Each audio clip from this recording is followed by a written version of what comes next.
All right, welcome back, Retro PC. It's Chris here with another box. So this is a fun one, actually. I had a gentleman who contacted me on one of my ads to donate some used PCs and equipment, and he didn't really go into much detail about what he had, but he offered to come and drop it off at my house, and came by one evening and had this box, another older case.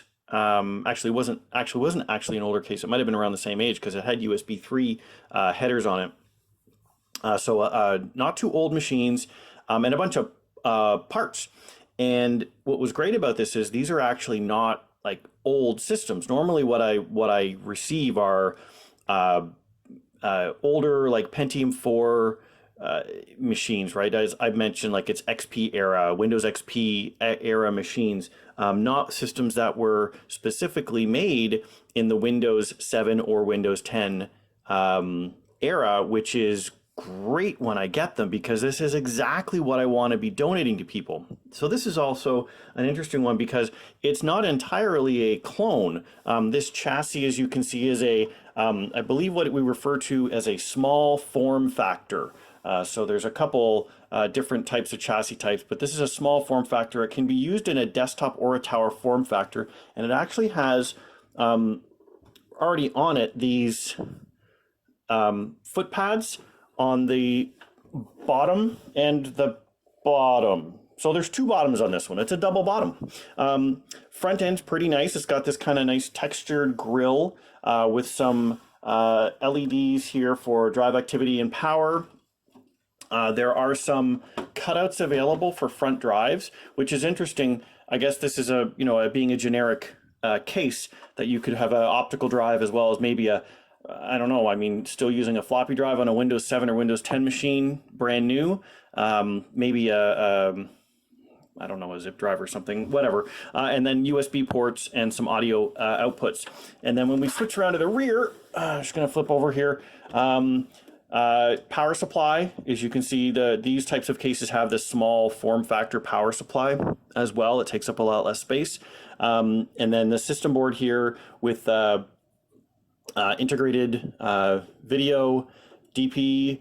It still has a serial port, which I think I'll explain why that might be, and then Ethernet, USB 2 and 3 ports, and then integrated audio as well. So we'll pop open this case, and you can take a look and see what's actually inside. So pretty good design in the case, just a little slap off, and then this slides away and sits off to the side. And then we'll take a look what's actually inside this system. So pretty cool design here. There's some flip ups that you can get access to the drive areas. So an area here where you could fit obviously an optical drive, another area here for that small media tray. Maybe, you know what that probably is for? Is if you wanted to put like a multi-card reader, probably is what you would slide into this spot, come to think of it. Fan here. The hard disk drive is located in a container underneath all of this, which is actually kind of difficult to remove, so I'm not going to take the system fully apart to show that off. Power supply, again, located down on the side here. It's got the fan intake right around the system board, and then that goes out the back. And then we've got some extra cables and stuff stuffed down the side here beside the cables that go to the front USB headers.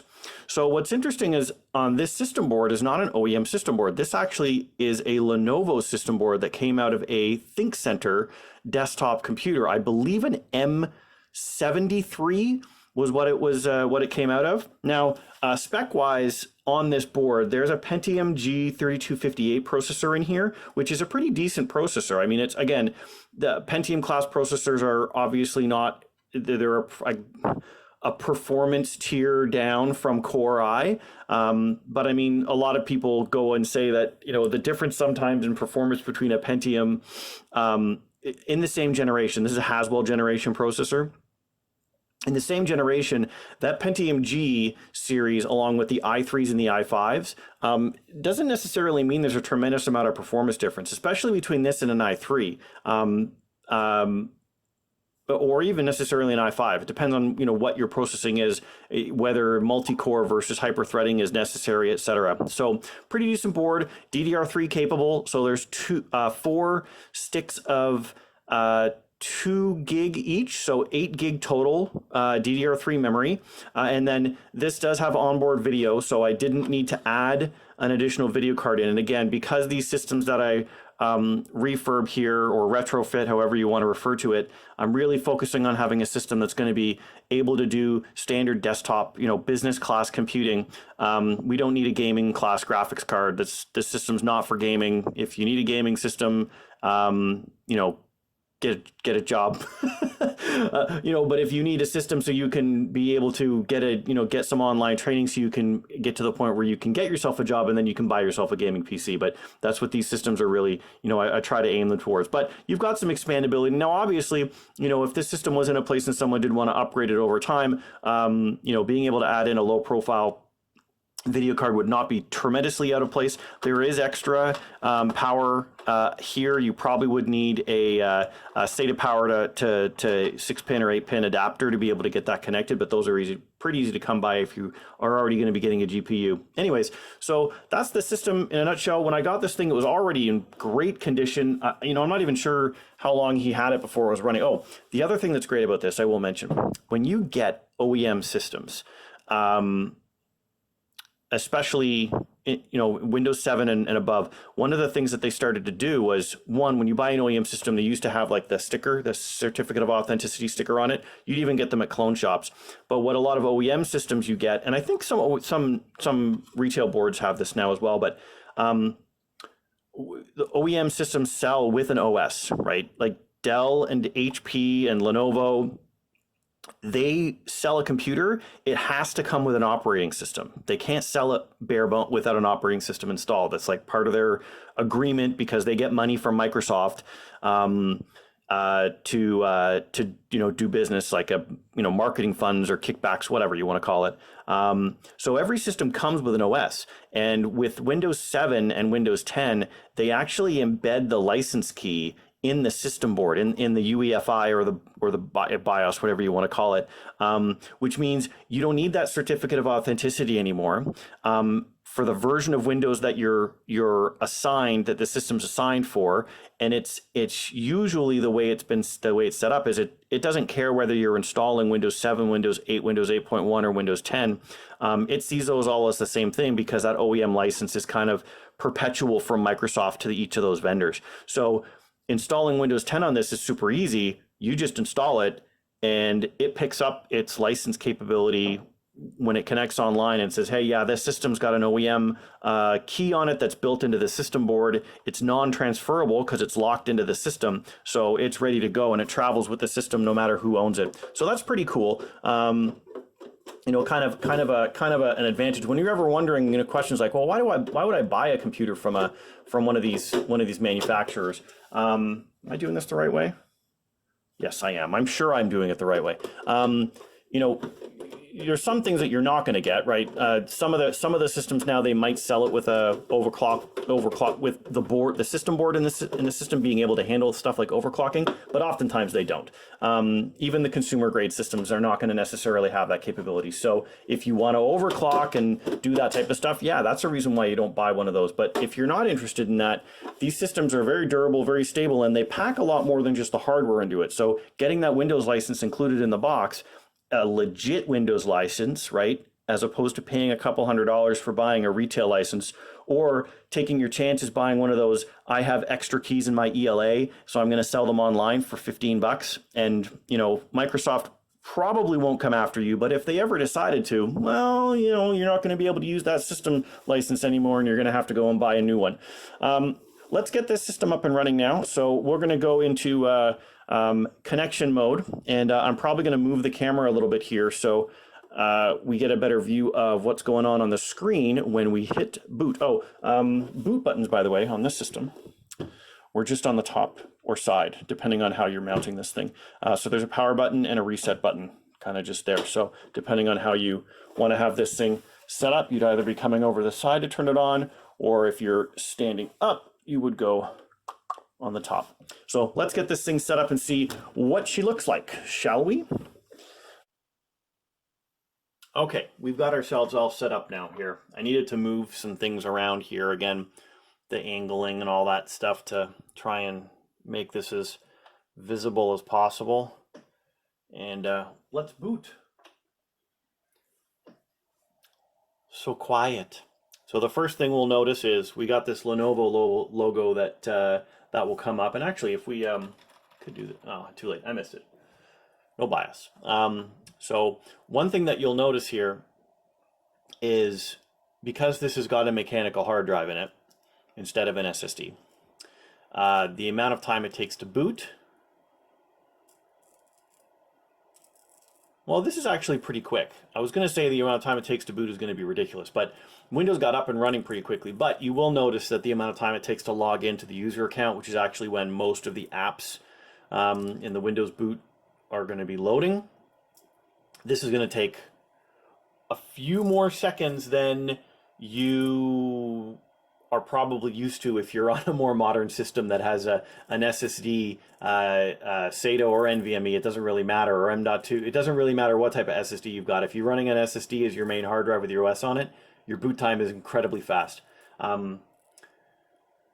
by comparison to a mechanical drive. My experience has been basically, even on a more modern machine. Now, again, once Windows is up and running, once the hard drive has done its work, you know, the snappiness of Windows is really going to come down to the processor, the bus speed, right? How fast information can get to and from memory and the processor, and the more of that and the faster it goes, the more performance you're going to have going off here. So we got the system up and running here again. Now, remember, I don't have a sound card plugged into this, but that's good because it helps avoid copyright strikes if I'm going to be putting anything on the screen.